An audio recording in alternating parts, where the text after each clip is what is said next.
Assalamualaikum warahmatullahi wabarakatuh.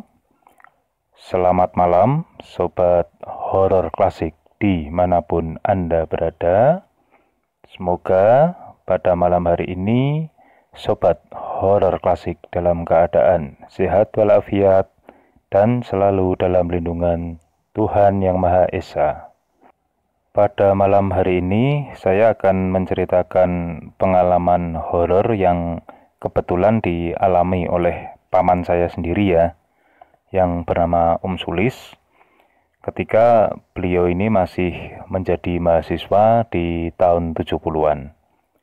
Namun seperti biasanya, sebelum saya memulai cerita pada malam hari ini, pertama-tama izinkan saya mengucapkan terima kasih kepada Sobat Horor Klasik yang telah berkunjung dan mendengarkan cerita-cerita yang ada di channel Horor Klasik. Tidak lupa ucapan terima kasih sebesar-besarnya dan apresiasi setinggi-tingginya kepada subscriber yang telah bersedia untuk mengikuti dan mendapatkan cerita-cerita terbaru dari channel Horor Klasik.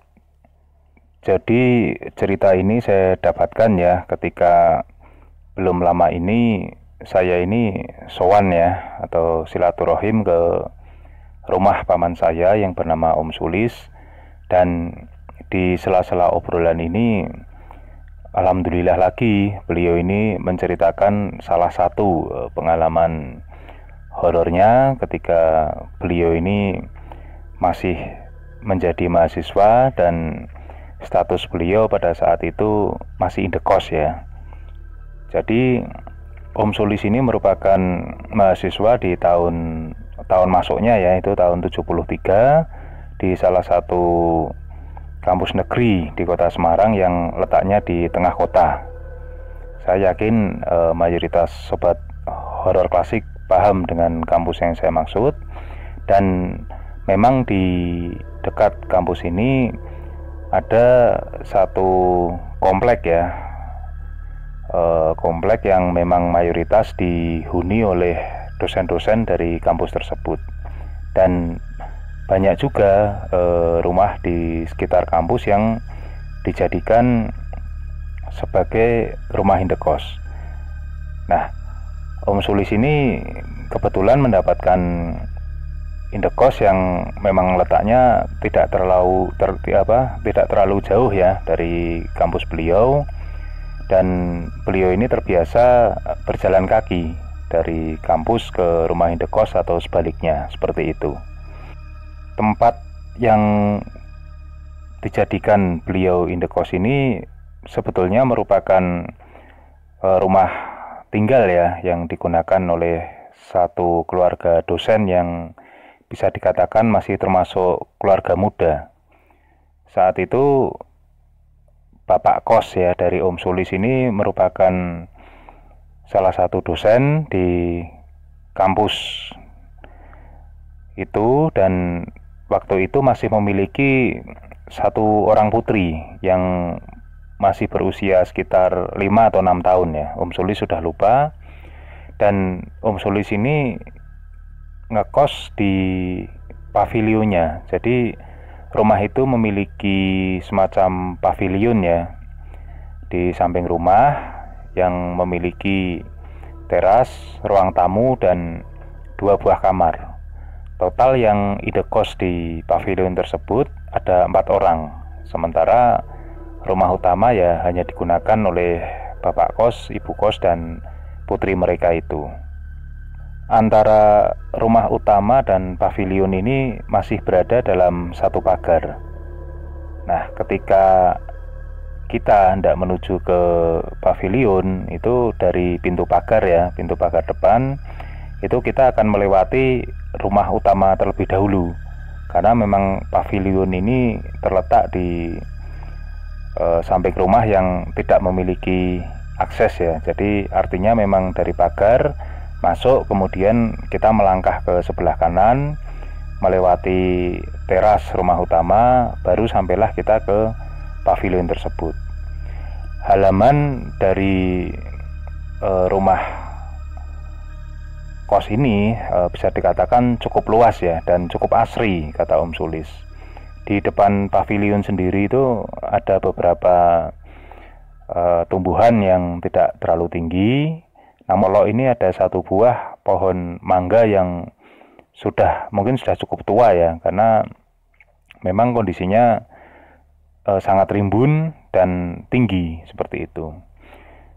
Menurut Om Sulis ya, kalau siang itu duduk-duduk di teras melihat ke taman depan pavilion ini memang cukup indah ya, karena memang taman di pavilion ini memang tertata dengan rapi seperti itu.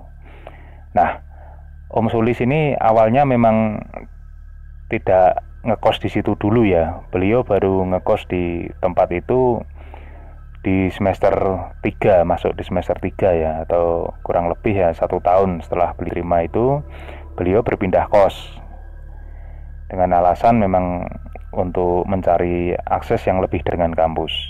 Nah, singkat cerita, semenjak Om Sulis ini ngekos ya di tempat tersebut, Om Sulis ini merasa heran karena hampir setiap malam ini beliau mendengar ya dari luar itu suara yang kurang lebih bunyinya itu engklek engklek engklek engklek engklek, seperti suara apa ya, semacam kayu yang berayun-ayun ya, atau kayu yang bertemu dengan kayu, kurang lebih seperti itu.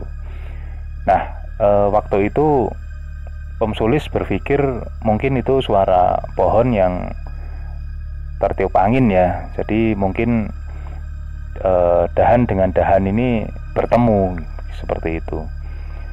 Dan memang suara itu terus-terusan terdengar ya, dan seringnya terdengar itu memang di jam-jam tengah malam, dini hari seperti itu, ketika Om Sulis sedang belajar atau di tengah malam terbangun ingin ke kamar kecil dan semacamnya lah. Namun anehnya kalau Om Sulis ini menyengaja ya nongkrong di teras pavilion dengan teman-temannya, minum kopi, ngobrol, main gitar dan sebagainya, ini suara itu tidak muncul. Namun begitu mereka masuk ke dalam pavilion bersiap-siap tidur itu, suara itu kembali terdengar. Dan di dalam pavilion itu yang ada 2 kamar itu kan memang ada 4 orang ya yang ngekos di situ. Jadi memang otomatis dalam satu kamarnya ini isinya 2 orang seperti itu. Nah, karena Om Sulis ini memang lama-lama apa ya, bisa dikatakan penasaran ya, dan ketika bertanya kepada teman-temannya apakah mereka juga mendengar suara yang sama, teman-teman Om Sulis ini juga mengiyakan. Namun memang teman-teman Om Sulis ini mengatakan sudah tidak perlu digubris lah suara itu, biarkan saja. Nah, akhirnya ya sudah, Om Sulis juga membiarkan dan menganggap memang suara itu hanya suara dari dahan yang bertemu dengan dahan karena pohon tertiup angin, seperti itu saja. Nah, hingga tibalah pada suatu malam ya, Om Sulis ini kebetulan suatu hari pulang dari kampus ini sudah cukup malam ya, sudah cukup malam. Umumnya memang Om Sulis ini kalau pulang ke kos ya itu ya paling malam jam 9 atau mentok-mentoknya jam 10 lah ya, karena memang Om Sulis ini dulu bisa dikatakan cukup aktif ya di kampus ya, sebagai salah satu aktivis dari organisasi seperti itu. Namun kebetulan memang malam itu Om Sulis ini pulangnya sudah cukup larut ya. Kurang lebih beliau ini pulang jam 1 dini hari. Dan seperti biasa ya, memang beliau ini berjalan kaki ya dari kampus menuju ke tempat kos. Dan ketika sudah sampai di kos ya tentunya memang kondisi kos-kosan sudah sepi ya. Di rumah utama juga sudah terkunci, sudah sepi, hanya lampu teras yang menyala. Di pavilion pun juga sama. Namun di situ Om Sulis menyadari ternyata lampu taman yang ada di pavilion itu, lampu yang bulat itu ya, itu tidak menyala sehingga situasi taman itu menjadi sedikit gelap ya. Tapi ya sudahlah, Om Sulis tidak terlalu menghiraukan hal itu. Segera beliau masuk dan berjalan menuju ke pavilion. Nah, dalam perjalanan menuju ke pavilion ini, lagi-lagi beliau ini mendengar suara engklek, engklek, engklek, engklek, yang jelas-jelas suaranya itu bersumber dari dahan pohon mangga yang ada di atas ya. Waktu itu Om Sulis merasa ya jarak antara beliau dengan pohon mangga itu kurang lebih ya hanya sekitar 2,5 meter. Nah, karena lagi-lagi mendengar suara itu, Om Sulis ini spontan menengok ke atas. Dan Om Sulis pada saat itu mendadak gemetar badannya dan kaget, jantungnya ini berdegup kencang. Namun beliau ini mau teriak ya, tapi tidak bisa. Beliau hanya bisa istilahnya tergagap ya, karena ternyata yang beliau lihat di atas salah satu dahan pohon mangga itu ada seorang perempuan dengan gaun putih panjang dan rambut panjang acak-acakan, itu tengah duduk di atas daun sambil mengayun-ngayunkan kakinya. Nah, sehingga dahan yang digunakan untuk duduk itu berderik-derik ya istilahnya ya, sehingga menimbulkan suara yang itu tadi dengan bunyi kurang lebih yang engklek, engklek, engklek seperti itu. Nah, Om Sulis ini betul-betul ya bisa dikatakan freeze ya, atau membeku ya. Beliau ini katanya itu sampai tergagap-gagap mau teriak, tapi mulutnya ini seperti antara membuka terkunci ya, hanya suara begitu saja, sambil tangan beliau ini menunjuk-nunjuk ke arah perempuan itu yang ada di atas. Kaki beliau ini juga seakan-akan membatu, tidak bisa kompromi untuk diajak berlari.